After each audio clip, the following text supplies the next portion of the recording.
let's talk about The October Country by Ray Bradbury. This is a short story collection. It is, I don't know if it's his first published book or what. It was very early on. It's a collection of some of his first stories, and it was, published. The first stories were published chronologically in 1943. So very early on. That will be, it must be pretty much his first stories. First US edition was 1956. So again, that it's early in his book career, though it may not be the first book by him. It's a collection of all kinds of things: fantasy, ghost stories, horror, stuff that is sort of indistinct. It is pretty definitional for Bradbury. And like other short story collections where he made his name, think about The Illustrated Man is a short story collection which made his name, and then a couple of his big novels are actually fix-ups of short story collections: The Martian Chronicles and Dandelion Wine, most obviously. The October Country. This is just the prefatory text, and I don't know. I think this is by Bradbury, but it may not be. It's not credited to anyone. That country where it is always turning late in the year. That country where the hills are fog and the rivers are mist, where noons go quickly, dusks and twilights linger, and midnights stay. That country composed in the main of cellars, sub-cellars, coal bins, closets, attics and pantries faced away from the sun. That country whose people are autumn people, thinking only autumn thoughts, whose people passing at night on the empty walks sound like rain. It's very Bradburian prose. I'm reading, actually Buddy read it with Andrew from Andrew's Wizardly Reads, and we will be live streaming on it on Friday the 27th of October. That's 2 days time, or tomorrow, depending where you are and when you're watching it, if you're watching it when I put this up. If not, if you watch it after the fact, you can go back to his channel and catch up on it. It's Andrew's Wizardly Reads. We're streaming at 5 o'clock British time and 12 noon Eastern Standard American time. It's a mixture. Some of the stories aren't amazing, I don't think, but there are a couple of really, really very good ones, and there are plenty that are good, and it's a nice pointer to some of the things that are best in Bradbury, and which I think he hones to a finer pitch in some others of his books or others of his stories. I've certainly, when I first read it, I really enjoyed The Illustrated Man, and I'd say Dandelion Wine and Martian Chronicles both have some of his strongest stories in it. But this does have a couple of them. Let's just say I'll quickly go through the stories and give a kind of half a sentence review or more if I feel relevant. The Dwarf is about some carnival people who are patronised by a writer with dwarfism, and it's a bit silly. It kind of, you can see the idea where it doesn't quite come off. The Next in Line is a good atmospheric story about Mexican mummy burial, like pauper burial, where mummification happens, and it's okay. It kind of doesn't end seriously or properly. The Watchful Poker Chip of H. Matisse is about a boring man who tries to become interesting by getting odd body modification. It's a silly idea, moderately executed. Skeleton. So the first three stories, there's not much to. Skeleton is about a guy who becomes obsessed with his skeleton. He begins to think it's alien to himself. It's a bit like a theme in The Next in Line. They're both about morbidity and the awareness of the body and decay, and Skeleton executes it very well. The Jar is a story about a weird jar that a guy brings home.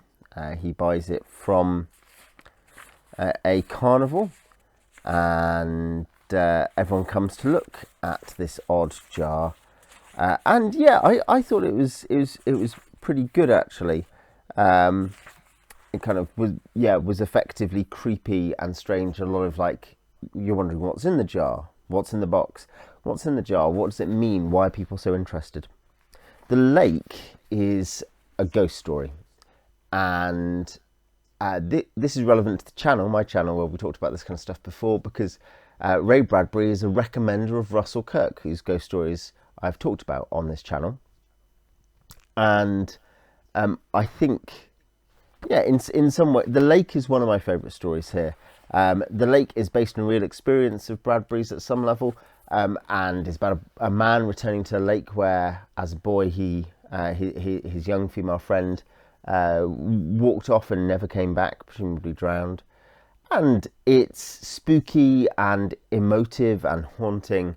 Now, Bradbury's ghost stories, there are a couple more, are more indistinct in their purpose than Kirk, and some other ghost story writers, Woolf, or probably M.R. James too.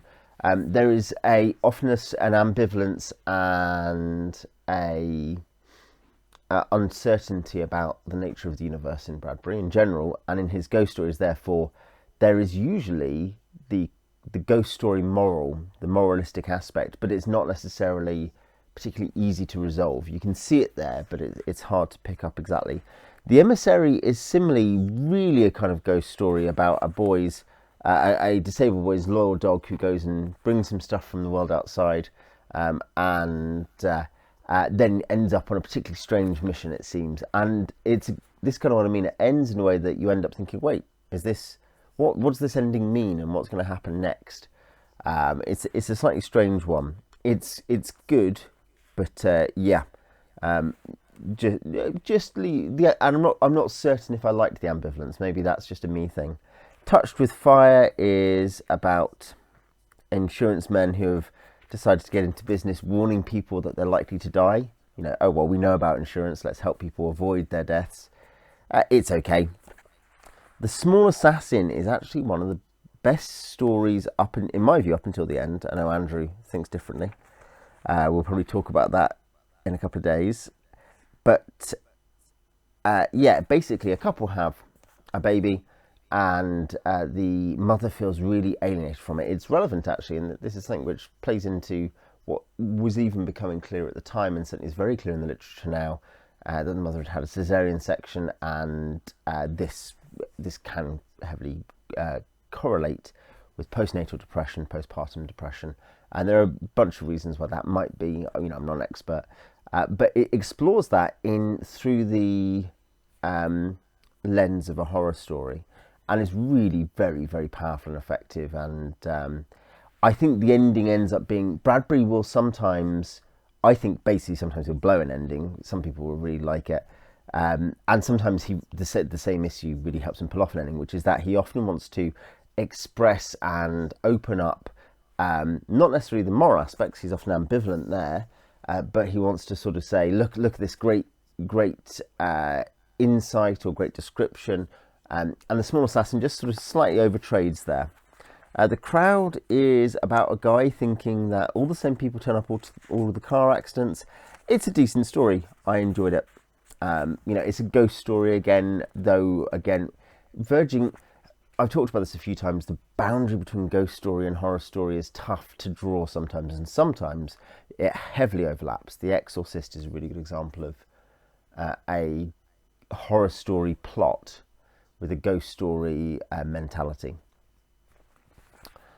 Jack in the Box is one of my top 3 stories. Jack in the Box is about a boy who lives in a house with his mother and no one else, because his father presumably is dead, it seems, but he doesn't see anyone, but he has a wonderful time, and this house is very interesting and he really enjoys it, but he can't go out into the dangerous wide world. And the setting, I mean, think things like Coraline, in some ways, not that it's quite the same vibe, but there's something about the kind of enclosed environment,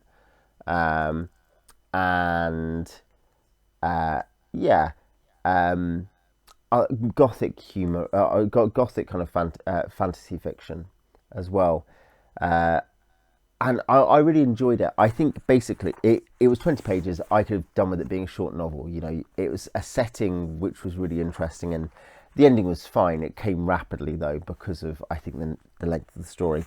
The Scythe is functionally the title story because it is what, in this edition from Ballantine, because it's what gets the kind of little title page blurb, like mini blurb from the text. And this is really good. It's about a guy who turns up at a weird farm. He's desperate. It's the Depression, 1938, on his way to California in a jalopy. This is his Steinbeck story, and this guy turns up at a farm and finds the farmer's dead, and the farmer has bequeathed the farm to whoever turns up next. That's the setup. And the farm has a special thing going on, and it's very, very powerful and strange and disturbing. And there are some, I could query some of the kind of choices or directions it goes in, but I really liked it, except that again, there's a slightly overblown ending. Everything is just slammed down. Here's the purple prose. I talked about this in my Something Wicked This Way Comes review, which I'll also be talking about with Andrew in our stream, and the Halloween Tree we'll be talking about. But Something Wicked is a really fun book, but regularly just slightly overstresses, is a bit over purple, because Bradbury, I think, when he takes space, will sometimes slightly overexert himself. At its best, this doesn't happen very much, and I thought Martian Chronicles was a good example of that. Dandelion Wine is usually a good example of that. But some of the stories in here definitely suffer from that. Uncle Einar and Homecoming are connected stories. They share the character Uncle Einar, who is some sort of Eastern European legendarium creature. Now there is a story collection, a late Bradbury story collection, his second to last book or something, called From the Dust Returned, where those two stories, some other stories that he had previously published, and some other stories again are collected, and they're all about Uncle Einar and his family, the extended family. One of the stories is about Timothy, who is a boy without any powers born into this family, and there's a family reunion and everyone comes, including Uncle Einar, and Uncle Einar itself is about how Uncle Einar ended up getting married and not going back to the old country. And Uncle Einar is just very nice. It's a very nice fairy tale, really. And Bradbury was friends with the creator of the Addams Family, and this is plainly his own Addams Family. And the Homecoming story is, again, there's a certain ambivalence and uncertainty about it, but it's very nice. It's very good. One of my favourite stories again. I think Uncle Einar probably preferred to the Homecoming. So Uncle Einar and Jack in the Box, and we'll get to the other one when we get there. The Wind is a reasonably okay, quite short, or feels quite short. It is only 12 pages, I guess. Horror about a guy. It's almost Lovecraftian in a weird way, actually. About a guy whose friend thinks he's being hunted by the wind. And because we get this second-hand perspective, like in Lovecraft, that kind of adds to that vibe of strange, unknowable, it's hard to describe horrors that maybe like things we already think we understand. The Man Upstairs is set in the same town as, at the very least, Dandelion Wine, Something Wicked This Way Comes, and Farewell Summer. It may also be there's Halloween Tree also has some similar features, so maybe in the same place. Greentown this is. And it has the same main character, Douglas Spalding, as Dandelion Wine and Farewell Summer. And it's about a weird guest who comes to stay at his grandparents' lodging house where he lives. If you've read Dandelion Wine, you'll know the one. Or where he sometimes lives. And it's decent. It's quite effective. You know, There Was an Old Woman is funny and clever, and the old lady who doesn't want to die in it is very engaging and amusing. The Cistern is a sad story about a lady dreaming, seeming or envisioning two dead bodies in a cistern during flood, who come and meet during flood tide, like, you know, when the sewers flood. Is the kind of gimmick that's set up very early in the story, which is only 10 pages. It's just quite sad. It's not really a ghost story or a horror story in the way you'd expect it to be when you read it. Homecoming, already talked about. The last story is my other favourite story, The Wonderful Death of Dudley Stone, and this is about a famous author who apparently has died. He dies, but then it seems he might be alive. That was weird, isn't it? And a guy 25 years later goes to visit Dudley. You know, they used to hang in the same circles to some degree, I think, and certainly he's missed Dudley, who's on the verge of brilliance, of all-time fame, and now is forgotten largely despite having published some good stuff. And what he finds out when he goes to hunt down and pick up about these rumours about Dudley being around or what happened is just very good. It's very Bradburian in a way that you get in the Martian Chronicles, that sometimes, and some of these stories are much more traditional horror or much more traditionally formatted ghost stories. With the Dudley Stone story, the format is much more like some of the Martian Chronicles, where you get a very atmospheric and powerful dialogue or monologue driven story. So there's different formats as well here, different genres, different formats. They're all in the they're weird tales. They were published in weird tales, and they are very much all in that genre, that meta genre. So I enjoyed it a lot. It's a classic book. It's not my favourite Bradbury book. I think a couple of them are weak stories, and I think even some strong stories just have a slight flaw, a slight falling off because of either him learning structure, because of these early stories, or because of his propensity for purple prose. But I did enjoy them a lot, and I will soon have a review of the Halloween Tree up as well, which is another fun thing by him. So yes, tell me what you think in the comments, tune into the live stream, and I'll see you next time.